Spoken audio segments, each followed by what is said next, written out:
સુરતમાં સરોલીમાં મેટ્રોની કામગીરી દરમિયાન બ્રિજના સ્પાન નમી જતા સતર્ક તંત્રે સરદાર બ્રિજ રિપેરિંગને લીધે હેવી વ્હીકલ માટે બંધ કર્યો છે। સુરતમાં સારોલી પાસે મેટ્રોમાં બનેલી ઘટનાને લઈને પોલીસ સતર્ક થઈ ગઈ છે। સરદાર બ્રિજ હેવી વ્હીકલ્સ માટે બંધ કરી દેવામાં આવ્યો છે, જેથી SVNIT સુધી લોકોએ લંબાવવાનો વારો આવ્યો છે। બ્રિજ ઉપર પોલીસનો કાફલો ગોઠવી દેવામાં આવ્યો છે। શહેરના ઉધનાની સારા દરવાજા બ્રિજ ઉપર પણ આ સ્થિતિ જોવા મળી રહી છે।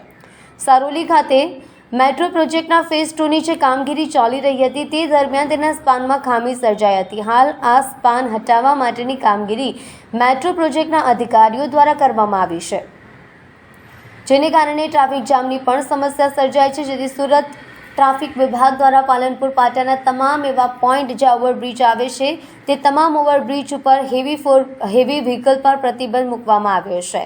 ટ્રાફિક ડીસીપી અમિતા વાનાણીએ કહ્યું કે Majura gate, ring road bridge, Sardar bridge, Udhna bridge, Parvat Patiya bridge, સહારા દરવાજા બ્રિજ, કમિલા દરવાજા બ્રિજ સહિતના કેટલાક ઓવરબ્રિજ છે જે પર્વત પાટિયા વિસ્તારમાં પોઈન્ટ પર જોડાય છે, ત્યાં હાલ હેવી વ્હીકલ પર પ્રતિબંધ મૂકી તેમને ડાયવર્ઝન આપવામાં આવ્યું છે। આ તમામ બ્રિજના પોઈન્ટ પર ટ્રાફિક વિભાગના જવાનો તૈનાત છે, જેઓ તેમને માર્ગદર્શન આપી રહ્યા છે। ખાસ કરીને Udhna circle, Gujarat gas circle, ત્યાંથી લઈને પર્વત પાટિયાના જંકશન પર તે ડાયવર્ઝન આપવામાં આવી રહ્યું છે।